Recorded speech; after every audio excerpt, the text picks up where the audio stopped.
তো আজ আমি যে বিষয়টি নিয়ে কথা বলতে চাই, এমন একটি সিক্রেট উপাদান যার মাধ্যমে আমরা আল্লাহর নিকট যা ইচ্ছা তাই চাওয়ার সামর্থ্য অর্জন করতে পারি। আমরা সবাই বিভিন্ন জিনিস আল্লাহর কাছে চাই, আর সেটা হতে পারে আল্লাহ এবং বান্দার মাঝে একান্ত গোপন কোনো ব্যাপার।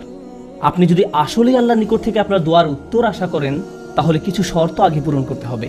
আর তার মাঝে অন্যতম একটি গুরুত্বপূর্ণ ব্যাপার যা কোরআনে সর্বত্র বিশেষ জোর দেওয়া হয়েছে, তা হলো আমাকে এবং আপনাকে সবার আগে আল্লাহর নিকট নিঃশর্ত ক্ষমা চাইতে হবে। তার নিকট কোনো কিছু চাওয়ার পূর্বে আপনাকে ক্ষমা চাইতে হবে। আপনাকে ক্ষমা চাইতে হবে। আপনার যে প্রয়োজনগুলো আছে সেগুলো চাওয়ার পূর্বে আমাদেরকে আল্লাহর নিকট পরিপূর্ণ আন্তরিকতার সাথে ক্ষমা চাইতে হবে। এটা শোনার পর আপনি হয়তো জিজ্ঞেস করতে পারেন, ক্ষমা চাওয়ার জন্য কোন দোয়া পড়তে হবে, বা ক্ষমা চাওয়ার জন্য শ্রেষ্ঠ দোয়া কোনটি? মানুষ বিভিন্ন অকেশনে বিভিন্ন রকমের দোয়া পড়ে। যেমন কোনো সন্তান সম্ভব বা মা এসে জিজ্ঞেস করে, কিছুদিনের মধ্যে আমার বাচ্চা হবে, এখন আমার বাচ্চার জন্য কোন দোয়াটি আমি পড়তে পারি? অথবা কেউ একজন এসে বলতে পারে যে আমি চাকরির ইন্টারভিউ দিতে যাচ্ছি, কোন দোয়াটি আমি এখন পড়তে পারি? আমাকে বিশেষ বিশেষ সময় উপলক্ষে বিশেষ বিশেষ দোয়া প্রদান করুন। আমি আপনাদের বলছি, বিশেষ সময়ের ওই দোয়াগুলো অবশ্যই গুরুত্বপূর্ণ, কারণ সেগুলো পবিত্র এবং আল্লাহর কাছ থেকে অবতীর্ণ। কিন্তু সকল সমস্যার ক্ষেত্রে কমন দোয়া হলো, যে একটি দোয়া আপনার সকল সমস্যা দূর করবে, তা হলো সত্যিকার অর্থে আল্লাহর নিকট ক্ষমা প্রার্থনা করা। নূহ আলাইহিস সালাম তার জাতিকে আল্লাহর নিকট ডেকেছিলেন 900 বছরেরও বেশি সময় ধরে। তিনি তাদের নিকট অবিরাম দাওয়াত দিয়ে গেছেন। তার নবুয়তি জিন্দেগির শেষ দিকে এসে তিনি পেছনে ফিরে দেখেন এবং তিনি তাদের নিকট যে বার্তাটি দিতে চেয়েছিলেন তার একটা সারাংশ দাঁড় করিয়েছেন। তিনি তাদের উদ্দেশ্যে শুধু একবার বা দুইবার কথা বলেননি। লাইলান ওয়া নাহারা দাউতু কওমি লাইলান ওয়া নাহারা। তিনি বলেন, হে আমার পালনকর্তা, আমি আমার সম্প্রদায়কে দিবারাত্রি দাওয়াত দিয়েছি। তিনি রাতেও কোনো বিরতি নেননি। কোরআনের একটি সূরা তার নামে নামকরণ করা হয়েছে, সূরাত নূহ। সেখানে এই গোটা সময় ধরে যে তার সম্প্রদায়কে তিনি দাওয়াত দিয়ে গেছেন তার একটা সারমর্ম তুলে ধরা হয়েছে। আমি তোমাদের কাছ থেকে কি আশা করেছিলাম? কুল্লামা দাআউতু লিতাগফিরা লাহুম। আর এই গোটা সময় ধরে আমি তাদেরকে এই ধর্মের দিকে আহ্বান করেছি যেন আপনি তাদেরকে ক্ষমা করেন ইয়া রব, যেন আপনি তাদেরকে ক্ষমা করেন ইয়া রব। আমি ঠিক এই কথাগুলো তাদের বারবার বলেছি। ফাকুলতু ইস্তিগফারু রাব্বাকুম। অতঃপর বলেছি, তোমরা তোমাদের পালনকর্তার ক্ষমা প্রার্থনা করো। ইন্নাহু কানা গফফারা। নিশ্চয়ই আল্লাহ হলেন এমন সত্তা যিনি বারবার ক্ষমা করতে থাকেন। এরপর তিনি যা বলছেন তা খুবই অসাধারণ। আমি চাই আপনারা এই বিষয়টা উপলব্ধি করুন যে তিনি কোন ধরনের মানুষগুলোর উদ্দেশ্যে কথা বলছিলেন। তিনি ইতিহাসের অন্যতম খারাপ একটা সম্প্রদায়ের উদ্দেশ্যে কথা বলছিলেন।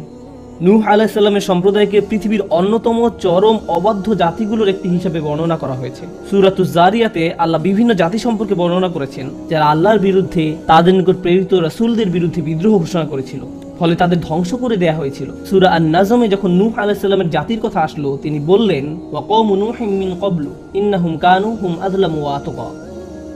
আর পূর্বে নূহের কওমকেও, নিশ্চয়ই তারা ছিল অতিশয় জালিম এবং চরম অবাধ্য। বিষয়টা যৌক্তিক মনে হয়। অন্য সকল নবীর মতো শুধু এক প্রজন্মের জন্য তাদের নবী ছিলেন না, প্রতি শতাব্দীতে 3-4 প্রজন্ম মানুষের জন্য শতাব্দীর পর শতাব্দী ধরে তাদের একজন নবী ছিল। প্রতি 20 বছর পর পর নতুন নতুন প্রজন্মের আবির্ভাব ঘটে। আর নূহ আলাইহিস সালাম এটা দেখেছিলেন শতাব্দীর পর শতাব্দী ধরে। প্রতি 20 বছর পর পর নতুন নতুন প্রজন্মের আবির্ভাব ঘটে। তিনি 40 থেকে 50 প্রজন্মের মানুষদের দেখেছিলেন, আর তারা সবাই তাকে প্রত্যাখ্যান করেছিল। আর তিনি সকল প্রজন্মকে একই দাওয়াত দিয়ে যাচ্ছিলেন। একটি উদ্দেশ্যকে সামনে রেখে আমি এই বিষয়টির উপর আলোকপাত করছি। তিনি চরম অবাধ্য এক জাতির উদ্দেশ্যে কথা বলছিলেন। তাদের নিকট তিনি কি প্রস্তাব তুলে ধরেন? তিনি বলেন, ইস্তিগফারু রাব্বাকুম, তোমাদের রবের ক্ষমা প্রার্থনা করো। ইন্নাহু কানা গফফারা। তোমরা বারবার আল্লাহর অবাধ্যতা করছিলে, তিনি বারবার ক্ষমা করতে থাকেন। তোমরা বারবার আল্লাহর অবাধ্যতা করছিলে, আল্লাহ বারবার ক্ষমা করতে থাকেন। কিন্তু তার প্রস্তাব এখানেই থেমে থাকেনি। তিনি বলেন, ইউরসিলুস সামাআ আলাইকুম মিদরারা। এখানে ইউরসিলু হলো জওয়াবে আমর। এর মানে হলো, যদি তোমরা তার নিকট ক্ষমা প্রার্থনা করো তাহলে আল্লাহ তোমাদের জন্য আসমানের দরজা খুলে দিবেন, আর এটা তোমাদের উপর অজস্র ধারায় করুণা বর্ষণ করবে। এর দ্বারা বৃষ্টিও বোঝানো হতে পারে, কিন্তু পরিহাসের বিষয় হলো এখানে বৃষ্টি দ্বারা বন্যা ইঙ্গিত করা হয়নি, যদিও সব শেষে বন্যা কবলিত হয়েছিল নূহ আলাইহিস সালামের জাতি। এই আয়াতে আল্লাহ ভিন্ন ধরনের বৃষ্টির কথা বলেছেন। যদি তারা ক্ষমা প্রার্থনা করত, যে বৃষ্টি তাদের ধ্বংস করে দিয়েছিল সেই বৃষ্টি হতে পারত তাদের জন্য জীবন আহরণকারী। তারা বৃষ্টির জন্য প্রার্থনা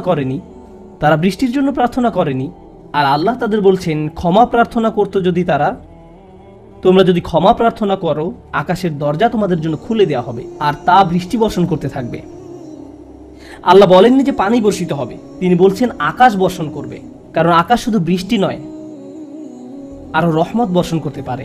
আকাশ থেকে ক্ষমা আসে, আকাশ থেকে প্রশান্তি আসে, বিশ্বাস আসে, রিজিক আসে, সমস্যার সমাধান আসে আসমান থেকে। তিনি তোমাদের জন্য আকাশ খুলে দিবেন, আর আকাশের সকল সম্পদ তোমাদের উপর অঝোর ধারায় বর্ষিত হতে থাকবে। আর তোমরা এতদিন রহমতের ভাগিদার হতে পারছিলে না, কারণ তোমরা ক্ষমা প্রার্থনা করনি। তাই এখন ক্ষমা চাইলে এটা খুলে যাবে। একটা একটা করে আপনার সমস্যাগুলোর কথা আল্লাহকে বলেন। আপনার এমনও সমস্যা থাকতে পারে যেটার কথা আপনি নিজেও জানেন না, কিন্তু আল্লাহ জানেন। আমি আর আপনি যদি সত্যিকার অর্থে আল্লাহর নিকট ক্ষমা চাইতে পারি, তাহলে ওই অজানা সমস্যাগুলো স্বর্গীয় হস্তক্ষেপে সমাধান হয়ে যাবে। ইউরসিলুস সামা আলাইকুম মিদরারা। আল্লাহ সুবহানাহু ওয়া তাআলা এখানেই থেমে যাননি। আপনি কার জন্য ক্ষমা চাচ্ছেন? আপনার নিজের জন্য। ইস্তাগফিরু রাব্বাকুম। তোমরা নিজেদের জন্য ক্ষমা প্রার্থনা করো। আল্লাহ বলেন, ওয়ায়ামদিদকুম বিআমওয়ালি ওয়া বানিনা। তোমাদের ধন সম্পদ, তোমাদের সন্তান সন্ততি বাড়িয়ে দেওয়া হবে। তিনি ধন সম্পদ এবং সন্তান সন্ততি দিয়ে তোমাদের ঐতিহ্যকে সমৃদ্ধ করে দিবেন। এমন সম্পদ নয় যা আপনাকে আল্লাহর কাছ থেকে দূরে সরিয়ে দিবে, কারণ এই টাকা দেওয়ার কথা এসেছে আপনার ক্ষমা চাওয়ার প্রেক্ষাপটে। তিনি আপনাকে ভালো অর্থ দিবেন, যা আপনার জন্য দুনিয়াতে এবং পরকালে কল্যাণ নিয়ে আসবে। তিনি আপনাদের ভালো সন্তান দান করবেন, যারা আপনার জীবিত থাকা অবস্থায় ভালো কাজ করবে, তারা আপনাদের সম্মান করবে, ভালোবাসা দেখাবে, আনুগত্য করবে, আপনি তাদের দেখে গর্বিত হবেন। এমনকি আপনি এই দুনিয়া ছেড়ে চলে গেলেও তারা ভালো কাজ করতে থাকবে, যা সাদাকায়ে জারিয়া হিসাবে আপনার আমলনামায় এসে যোগ হবে। আল্লাহ আপনাকে এই সব কিছু দান করবেন। প্রসঙ্গত এই দুই শব্দ, অর্থ এবং সন্তান সন্ততি, ইন্নাহুম আসাউনি ওয়াত্তাবাউ মান লাম ইয়াজিদহু মালুহু ওয়া ওয়ালাদুহু ইল্লা খাসারা। আমার সম্প্রদায় আমাকে অমান্য করেছে আর অনুসরণ করেছে এমন লোককে যার অর্থ ও সন্তান সন্ততি কেবল তার ক্ষতি বৃদ্ধি করেছে। কিন্তু আপনার ক্ষমা চাওয়ার পরে আল্লাহর পক্ষ থেকে যে ধন সম্পদ এবং সন্তান সন্ততি আসে, তা আপনার জন্য শুধু কল্যাণই নিয়ে আসে। একই ধন সম্পদ এবং সন্তান সন্ততি, পার্থক্য হলো এখন তাদের উপর আল্লাহর ক্ষমা ও রহমত রয়েছে। বিষয়টা এমন যেন তারা দূষিত হয়ে গিয়েছে, যতক্ষণ না আল্লাহ তার ক্ষমার মাধ্যমে তাদের পরিশুদ্ধ করেন। আল্লাহর নিকট ক্ষমা প্রার্থনা করলে কত শত পথ আপনার জন্য খুলে যাবে। আসমানের দরজা আপনার জন্য এমন ভাবে খুলে যাবে যে আপনি কল্পনাও করতে পারবেন না। আপনি সবকিছু আরো ভালোভাবে বুঝতে পারবেন। আপনার ব্যক্তিগত সমস্যাগুলো দূর হতে শুরু করবে। উদাহরণস্বরূপ রাগের কথা ধরা যাক। রাগ হওয়া থেকে মুক্তি পাওয়া আসলেই অনেক কঠিন। বহু মানুষ খুবই সমস্যাপূর্ণ জীবনযাপন করে, খুব অল্পতেই রেগে যান, কিছু একটা তাদের সামান্যতেই ক্রোধান্বিত করে, আর তারা এর সাথে লড়াই করতে পারেন না। তারা তাদের এই সমস্যাটা বুঝতে পারেন, কিন্তু নিজের কাছে অসহায় হয়ে পড়েন এবং মনে মনে ভাবেন, না, আমার পক্ষে এই রাগ হওয়া থেকে মুক্তি পাওয়া সম্ভব না। হুদায়বিয়ার সন্ধির সময় সাহাবীরা খুবই রাগান্বিত হয়ে পড়েছিলেন। তাদের রাগ দূর করা সম্পর্কে আল্লাহ কি বলছেন? তিনি বলছেন, ওয়া আনজালা সাকিনাতা ফি কুলুবিল মুমিনিন। তিনি আকাশ থেকে বিশ্বাসীদের অন্তরে প্রশান্তি নাজিল করলেন। প্রশান্তি আমাদের নিজেদের কাছ থেকে আসে না, আমরা নিজেদের প্রশান্ত করতে পারি না। মুসা আলাইহিস সালামের মা ভয়ে টেনশনে প্রায় মারা যাচ্ছিলেন, যখন তার ছোট শিশু একটা বক্সে বন্দি করে পানিতে ভাসিয়ে দিলেন। লাউলা আর রাবাতনা আলা কলবিহা, যদি আমি তার হৃদয়কে দৃঢ় করে না দিতাম।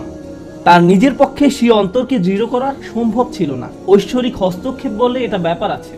আল্লাহ তার অন্তরকে দৃঢ় করেছিলেন, যা আমাদেরকে আমাদের ব্যক্তিগত দুর্বলতা এবং প্রবণতা থেকে সুস্থ হতে সাহায্য করে। কিছু কিছু মানুষ অশ্লীলতার প্রতি খুবই আকৃষ্ট হয়ে পড়ে, কেউ কেউ ক্রোধ নিয়ন্ত্রণ করতে পারে না, আবার কেউ কেউ মারাত্মক লোভী, সবসময় শুধু টাকা পয়সা নিয়ে চিন্তামগ্ন থাকে।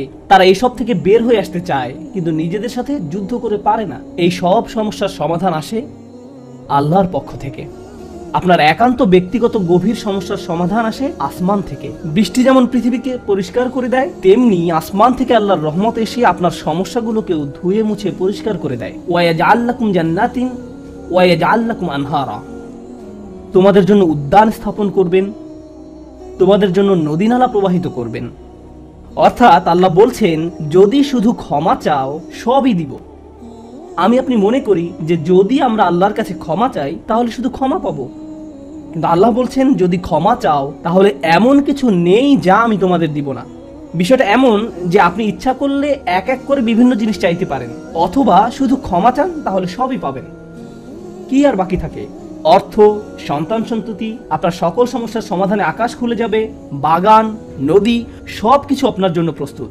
মানুষ সাধারণত মনে করে যে যদি তারা আল্লাহর ক্ষমা চায় তাহলে এটা শুধু তাদেরকে পরকালে সাহায্য করবে, কিন্তু এই আয়াতগুলো আমাদের বলছে না। এই আয়াতগুলো আমাদেরকে বলছে যে না, আল্লাহ শুধু আমাদেরকে পরকালেই সাহায্য করবেন তা নয়, তিনি আমাদেরকে এই দুনিয়াতেও সাহায্য করবেন। একবার হজের কথা চিন্তা করুন। আমার আপনার জন্য হজের সবচেয়ে বড় অনুপ্রেরণা হলো আমাদের অতীতের সকল গুনাহ মাফ করে দেওয়া হবে। আমরা নতুন করে আবার শুরু করতে পারবো। যে কাপড়ে আপনি কবরে শায়িত হওয়ার কথা, সেরকম একটি কাপড়ে আপনি হজে যান। এমনকি হজের সময় যখন আমরা মার্চ করি, সেই সম্পর্কে বলা হয়েছে সুম্মা আফিদু মিন হাইসু আফদান নাস ওয়াস্তাগফিরুল্লাহ। অতঃপর তোমরা প্রত্যাবর্তন করো যেখান থেকে মানুষরা প্রত্যাবর্তন করে, এবং আল্লাহর কাছে ক্ষমা চাও। হজের মূল বিষয় হলো আল্লাহর নিকট ক্ষমা চাওয়া। এটাই হজের মূল উদ্দেশ্য। আর সেই হজের সময় আমরা কি দোয়া করি? রব্বানা আতিনা ফিদ দুনিয়া হাসানা ওয়া ফিল আখিরাতি হাসানা ওয়া ফিল আখিরাতি হাসানা। প্রতিটি তাওয়াফে একই দোয়া পাঠ করা হয়, যা কোরআনে মাজিদে এসেছে। রব্বানা আতিনা ফিদ দুনিয়া ওয়া ফিল আখিরা রব্বানা আতিনা ফিদ দুনিয়া হাসানা ওয়া ফিল আখিরাতি হাসানা। আমাদেরকে এই দুনিয়ার কল্যাণ এবং পরকালের কল্যাণও দান করুন। অন্য কথায়, এই দুনিয়ায় আমাদেরকে এমন কল্যাণ দান করুন যা পরকালের কল্যাণকে নিশ্চিত করবে। এরকম কিছুর অস্তিত্ব রয়েছে। আর এই সব কিছু আমরা তখনই পাবো যখন আপনি আন্তরিকতার সাথে আল্লাহর নিকট ক্ষমা চাইব।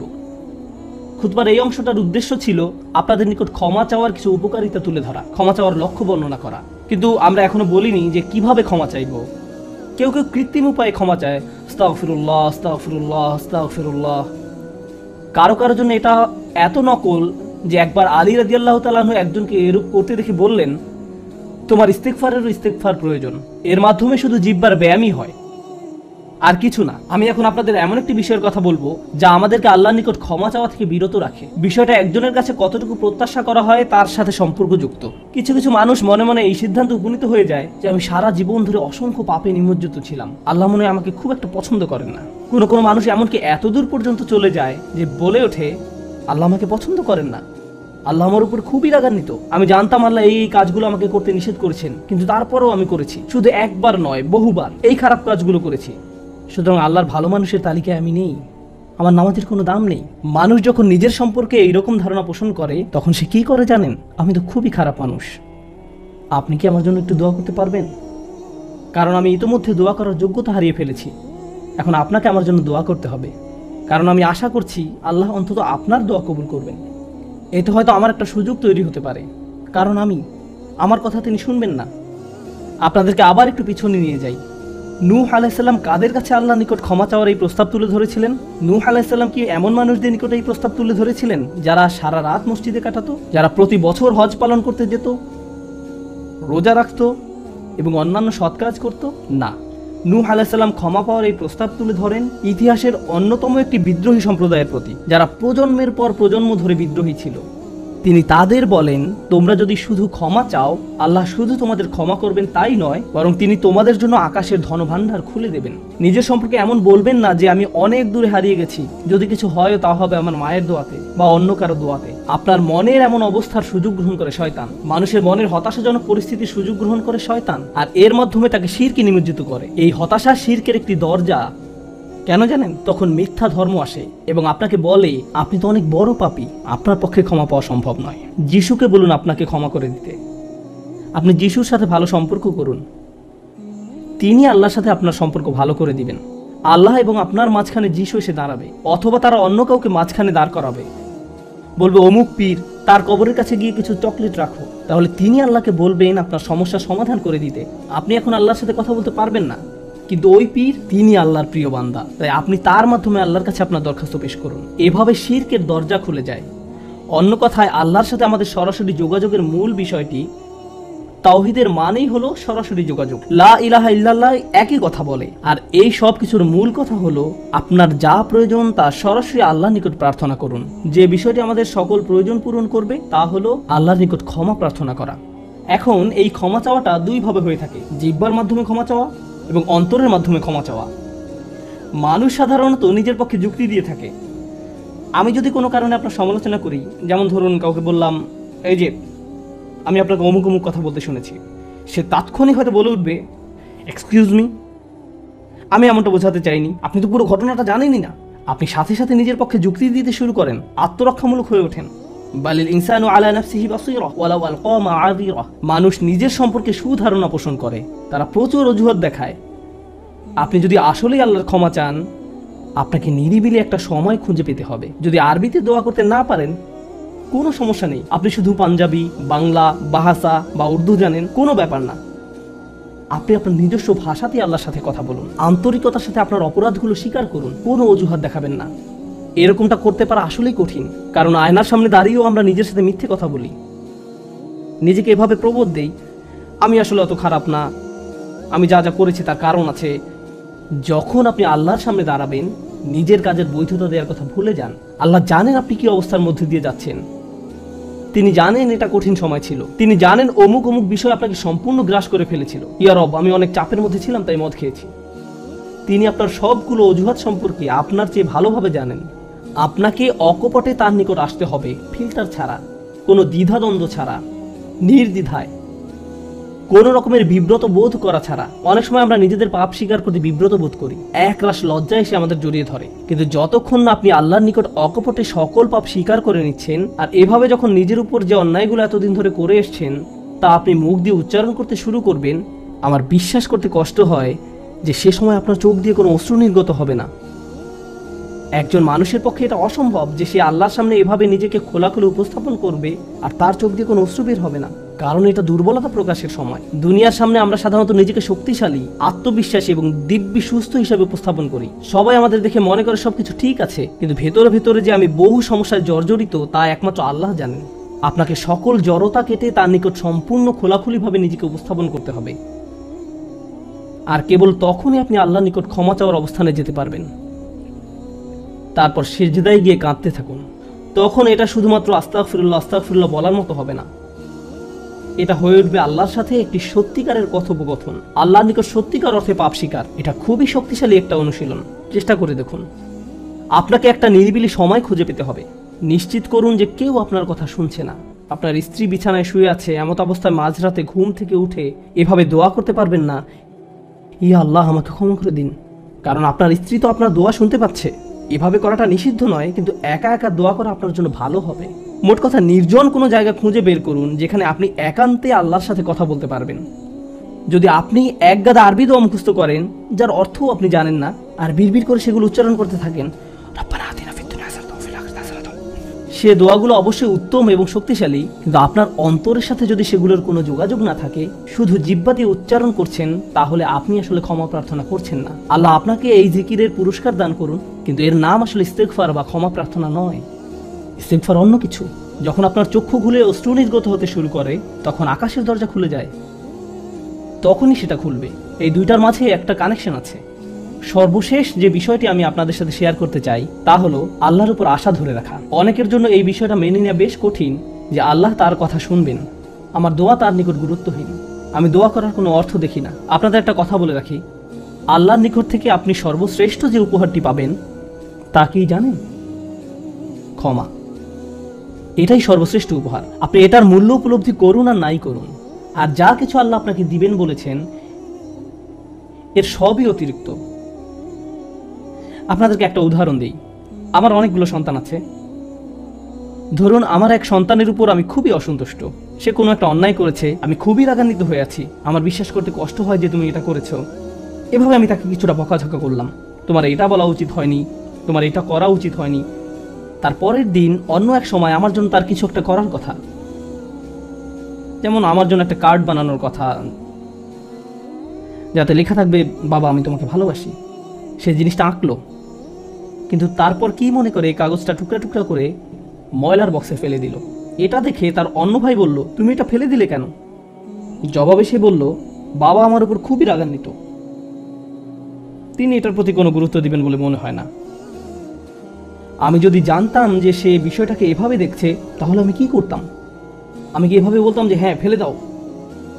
না, বরং আমি আবেগে কেঁদে ফেলতাম, কিভাবে তুমি ভাবতে পারলে যে আমি তোমাকে আর ভালোবাসি না? হ্যাঁ তুমি অন্যায় করেছো, তুমি ভুল করেছো, কিন্তু তুমি এখনো আমার সন্তান। তুমি 1000 বার ভুল করলেও আমি তোমাকে ভালোবাসবো। আমাকে ওই কার্ডটি দাও, আমি সেটা ফ্রেমে বাঁধিয়ে রাখবো, ময়লার বাক্স থেকে নিয়ে গ্লাসে আটকিয়ে রাখবো, সারা জীবন ধরে যত্ন করে রাখবো। কেন? কারণ আমি আমার সন্তানদের ভালোবাসি, তারা যতই ভুল করুক না কেন, এমনকি যদি তাদের আচরণ আমাকে রাগান্বিতও করে। এটা শুধু আমি এবং আমার সন্তানদের সম্পর্ক, কিন্তু আমি আমার আর সন্তানদের নিয়ে কথা বলছি না। এই উদাহরণের মাধ্যমে আমি কথা বলছি আমার এবং আল্লাহর সম্পর্ক নিয়ে। আমি ভুল করি, আল্লাহ এমনকি আমাকে বকাঝকাও করেন না। আমি ভুল করার কারণে তিনি আমার উপর বজ্রপাত করেননি, তিনি আমাকে জাহান্নামে নিক্ষেপ করেননি, তিনি আমার হার্টবিট বন্ধ করে দেননি। যখনই আমি মিথ্যে বলি আমি বোবা হয়ে যাই না, প্রতিবার হারাম কিছু খেয়ে ফেলার কারণে আমার হাত অবশ হয়ে যায় না, হারাম কিছুর দিকে তাকানোর কারণে আমি অন্ধ হয়ে যাইনি। তিনি এখনো দিয়েই যাচ্ছেন। আর আমি কিনা চিন্তা করতে শুরু করলাম যে আল্লাহ আমাকে আর ভালোবাসেন না। আল্লাহর সাথে আমার সম্পর্ক একসময় ভালো ছিল, কিন্তু এখন যেহেতু আমি খারাপ হয়ে গিয়েছি তাই ভালোবাসাও এখন হারিয়ে গেছে। তাহলে দোয়া করার কি অর্থ আছে? মনে রাখুন, আল্লাহর মতো কেউ আপনাকে ভালোবাসে না। আমি আমার সন্তান বা পিতামাতার প্রতি যে ভালোবাসা প্রদর্শন করি তা আল্লাহ তাআলা আমার ভিতরে দিয়েছেন। আমরা এমনি এমনি কাউকে ভালোবাসতে সক্ষম নই। ভালোবাসা আল্লাহর পক্ষ থেকে একটি উপহার। যদি আল্লাহর দুইটি সৃষ্টির মাঝে ভালোবাসা এত দৃঢ় হয়, আমাদের পক্ষে কল্পনাও করা সম্ভব নয় যে আমাদের জন্য আল্লাহর ভালোবাসা কত প্রগাঢ়, যে আমাদের জন্য আল্লাহর ভালোবাসা কত গভীর। কেউ এর বিপরীত বললে তার কথায় কান দিবেন না। একমাত্র যে মনে করে আল্লাহ তাকে ঘৃণা করে, তার কোনো আর আশা নেই, সে হলো শয়তান। সে এটা বিশ্বাস করে। তার ক্ষমা চাওয়ার কোনো কারণ নেই, কারণ তার সকল আশা হারিয়ে গেছে আর সে নিজের সম্পর্কে এটা মেনে নিয়েছে। এখন আপনি যদি নিজের সম্পর্কে এরকম মনে করেন, তাহলে কার পথ আপনি অনুসরণ করছেন? একবার চিন্তা করে দেখুন। যদি আদম আলাইহিস সালাম জান্নাতে থাকা অবস্থায়, আর জান্নাতের চেয়ে উত্তম কোনো জায়গা তো আর আপনার পক্ষে থাকা সম্ভব নয়, তারপর তিনি একটি ভুল করলেন আর আল্লাহ আযজা ওয়া জাল্লা তাকে দুনিয়াতে পাঠিয়ে দিলেন। এখন আদম আলাইহিস সালাম যদি এরকম চিন্তা করতেন, আমার এত বড় একটা ডিমোশন হয়ে গেল, আমি কিভাবে আল্লাহর সাথে আবার কথা বলবো? আমি তাকে এত হতাশ করার পর কিভাবে কথা বলবো? কিন্তু আল্লাহ তাকে শিখিয়ে দিলেন কি করতে হবে, কিভাবে তার অন্তর আবার ঠিক করতে হবে। রব্বানা যালামনা আনফুসানা ওয়া ইল্লাম তাগফির লানা ওয়া তারহামনা লানাকুনান্না মিনাল খাসিরিন। জান্নাতের তুলনায় দুনিয়া তো কিছুই না। তিনি জান্নাত থেকে দুনিয়ায় এলেন, এত দূর নেমে আসা সত্ত্বেও এখনো তিনি আল্লাহর নিকটেই আছেন। এই শব্দগুলোই আল্লাহর সাথে তার সম্পর্ক আবার জুড়ে দিল। দোয়ার উপর আস্থা হারাবেন না। এত দূর নেমে আসা সত্ত্বেও এখনো তিনি আল্লাহর নিকটেই আছেন। আন্তরিকভাবে আল্লাহর কাছে কিভাবে দোয়া করবেন তার প্রস্তুতি এখনই শুরু করুন। মনে রাখুন, আল্লাহ আপনাদের সবার দোয়া শুনবেন। উজিবু দাওয়াতাদ দাঈ ইযা দান, এই ঘোষণাটি রমজান মাসের। আমি আহ্বানকারীটাকে সাড়া দেই যখন সে আমাকে ডাকে। এটা আল্লাহর অঙ্গীকার। আর আমি আপনি এক নম্বর যে দোয়াটি করব তা হলো ক্ষমা চাওয়ার দোয়া। আল্লাহ আমাদেরকে এমন মানুষে পরিণত করুন যারা সত্যিকার অর্থে ক্ষমা চায়। আল্লাহ আমাদের অন্তরে তার নিকট ক্ষমা প্রার্থনা করার তীব্র ব্যাকুলতা তৈরি করে দিন। আল্লাহ আমাদের অন্তরকে এমন নরম করে দিন যেন আমাদের চোখ দিয়ে অশ্রু নেমে আসে। আমরা যারা তার নিকট ক্ষমা প্রার্থনা করি, আমাদের সবার জন্য আল্লাহ আযজা ওয়া জাল্লা তার রিজিকের দরজা খুলে দিন।